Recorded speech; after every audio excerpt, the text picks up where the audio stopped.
Assalamualaikum warahmatullahi wabarakatuh. Kami mahasiswa Universitas Muhammadiyah Profesor Dr. Hamka, mahasiswa semester 5 Fakultas Ilmu-Ilmu Kesehatan, Prodi Kesehatan Masyarakat.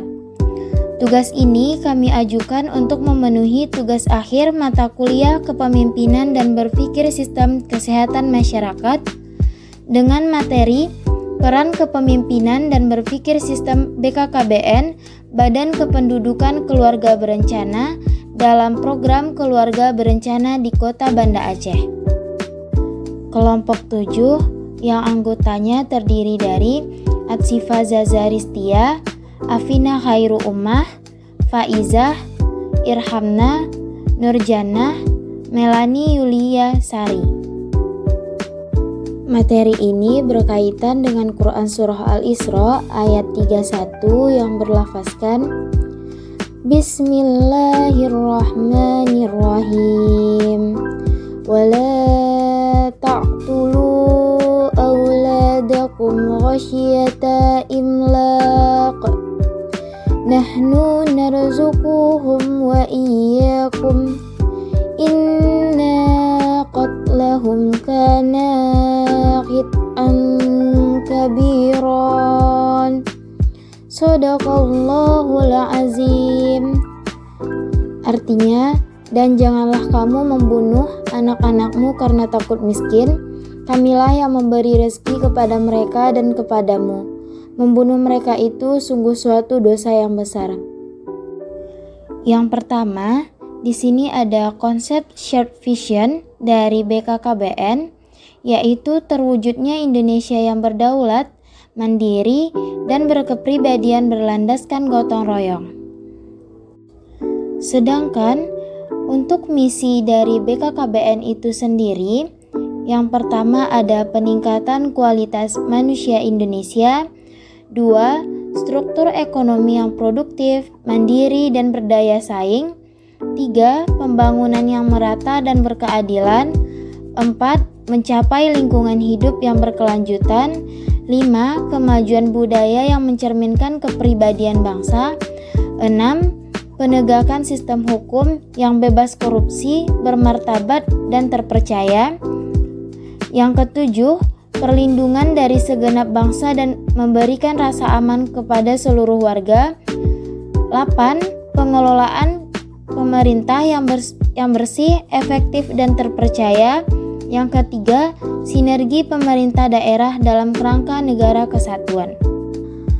Tentunya, dalam suatu program keluarga berencana ini didukung oleh peran tim yang sangat bagus sehingga terumuslah yang pertama, merumuskan dan menetapkan kebijakan nasional program KB.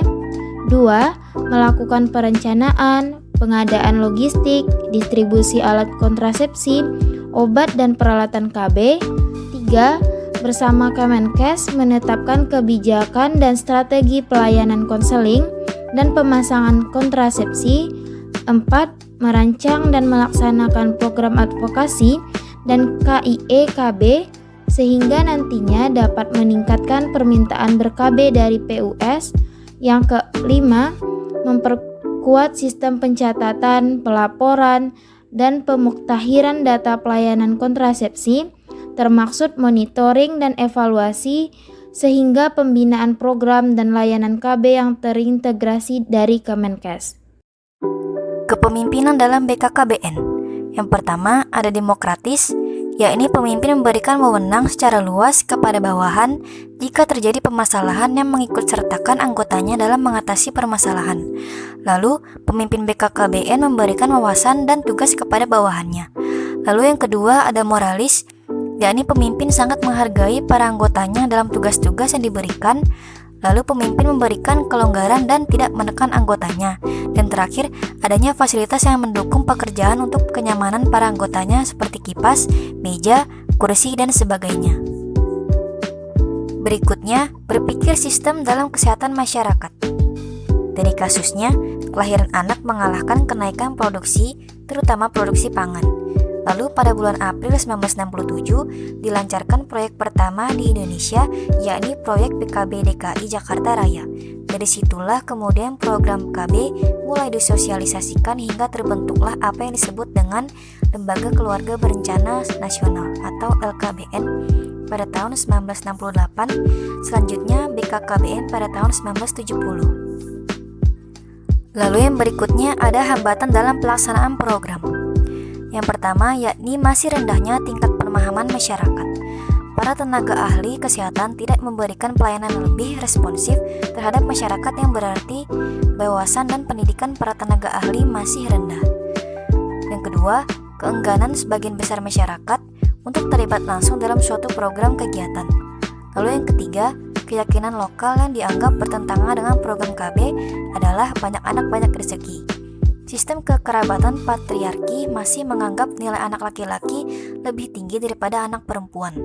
Lalu yang keempat, ada kebijakan otonomi daerah yang menyebabkan keterputusan koordinasi dan implementasi program KB secara luas.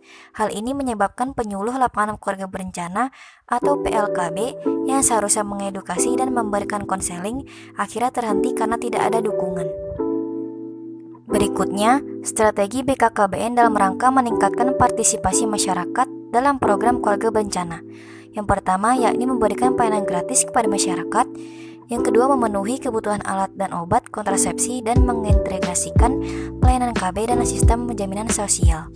Lalu yang ketiga, ada peningkatan jumlah dan kompetensi atau kapasitas SDM kader penyuluh dalam memberikan KIE dan konseling kepada remaja dan orang tua. Lalu yang keempat, ada penyediaan distribusi sarana dan prasarana serta alat kontrasepsi yang memadai di setiap vaskes KB. Berpikir sistem dalam kesehatan perkotaan. Berpikir sistem dalam kesehatan perkotaan yaitu pertumbuhan penduduk yang tidak terkendali akan berdampak negatif terhadap tingkat kesejahteraan masyarakat. Salah satu upaya untuk mengatasi hal tersebut adalah melalui program keluarga berencana yaitu KB. Upaya yang rutin dilakukan sebulan sekali oleh BKKBN di setiap kecamatan yang berada di kota Banda Aceh adalah sosialisasi dengan cara mengumpulkan masyarakat di tempat-tempat pertemuan seperti di posyandu dan puskesmas. Sosialisasi tersebut dilakukan oleh petugas lapangan keluarga berencana yaitu PLKB. Upaya lainnya yang dilakukan oleh BKKBN untuk terus mengajak masyarakat untuk ikut dalam program KB tersebut adalah dengan cara bermitra dengan beberapa instansi seperti BPS, Kodim, NU, seluruh rumah sakit, dan juga dinas kesehatan. Selain itu juga dengan cara mempromosikan program KB melalui media yang digunakan yakni baliho. Dengan membuat program Kampung KB, ini merupakan pelaksanaan program kependudukan keluarga berencana dan pembangunan keluarga KKBPK. Ini merupakan salah satu bentuk sosialisasi yang dibuat oleh pihak BKKBN dan didukung oleh semua mitra kerjanya. Lalu ada etika kepemimpinan pada kantor perwakilan BKKBN ke Provinsi Aceh. Satu, atasan langsung sering menekankan pentingnya efisiensi dan meminta bawahan untuk menyelesaikan tugas sesegera mungkin. Yang kedua, ada atasan langsung memberikan tugas yang perlu dikerjakan kepada bawahan. Lalu yang ketiga, ada atasan langsung sering menekankan pentingnya efisiensi dan meminta bawahan untuk menyelesaikan tugas sesegera mungkin. Lalu ada atasan sering memberitahu bahwa untuk tetap menjalin hubungan dengan mitra kerja ketika memberi tugas, atasan selalu berkomunikasi secara langsung dan memberikan perintah secara jelas. Dan yang terakhir adalah atasan sering menekankan pentingnya menyelesaikan tugas dan meminta pelaksanaan tugas dengan sebaik-baiknya. Sekian dari kelompok kami, kurang lebihnya mohon maaf. Wassalamualaikum warahmatullahi wabarakatuh.